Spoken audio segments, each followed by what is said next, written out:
Hello, my name is Linda Stodgel, and I would like to tell you some of my perceptions of what can be done to help our country with the healthcare cost.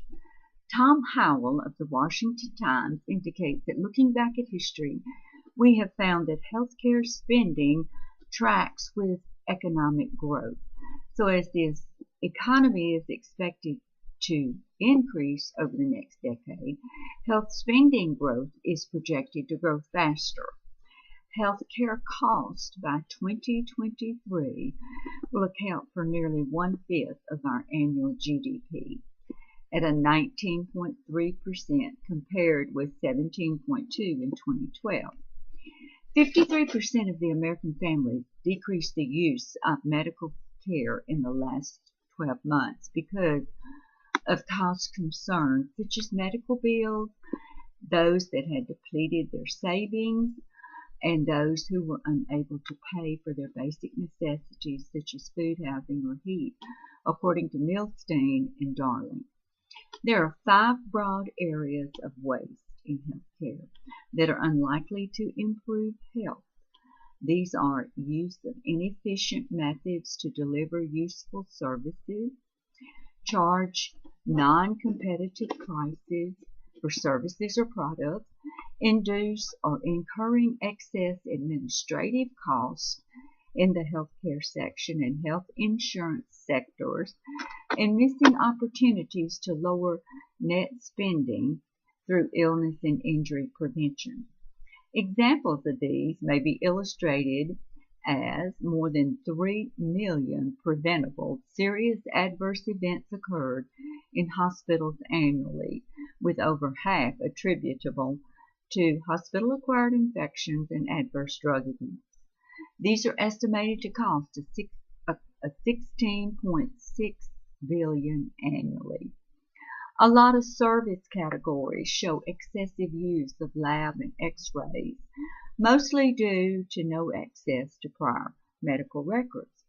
Over $8.2 billion annually is spent in hospitals due to duplicated services, according to Milstein and Darling. Competitive bidding for durable medical equipment such as wheelchairs or oxygen for Medicare has been noted to decrease the cost by 25%. Administrative waste may be direct or indirect costs and include things such as time wasted by the patient in completing repetitious forms, and healthcare providers have to spend an average of 43 minutes a day, 3 hours per week, or nearly 3 weeks per year on value-less paperwork, and this is estimated to cost approximately $31 billion per year nationwide, according to Milstein and Darling.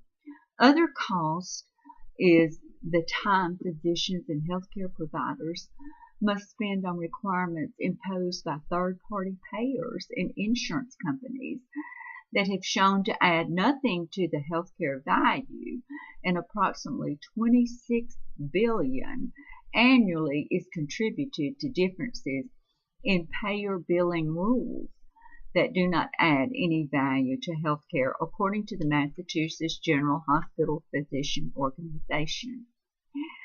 The implementation of the electronic health record has helped trim some $77 billion and will continue over the next decade to improve the safety and quality of care.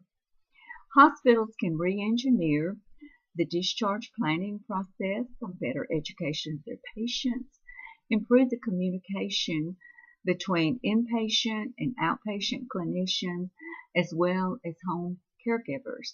This could save almost $400 per hospitalization. Expand the availability of palliative care for seriously ill patients and quality of end of life by discussing pain control and outcome of available treatments could save approximately $6 billion annually. Other methods of cost cutting would be to incentivize payments, such as tying it to the outcomes of the patient, healthcare providers, and hospital usage of services, according to Milstein and Darling.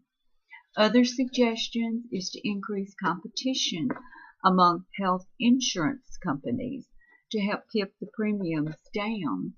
We need to move to a more value-based purchasing so that the healthcare consumer can know the cost of the services they are buying before they purchase, as most people know the cost of a product or service before they buy.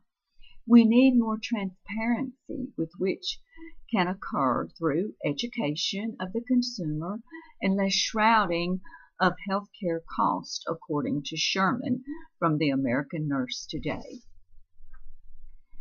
For discussion part B, 3 things I have learned in this class is I have learned more about the Affordable Care Act.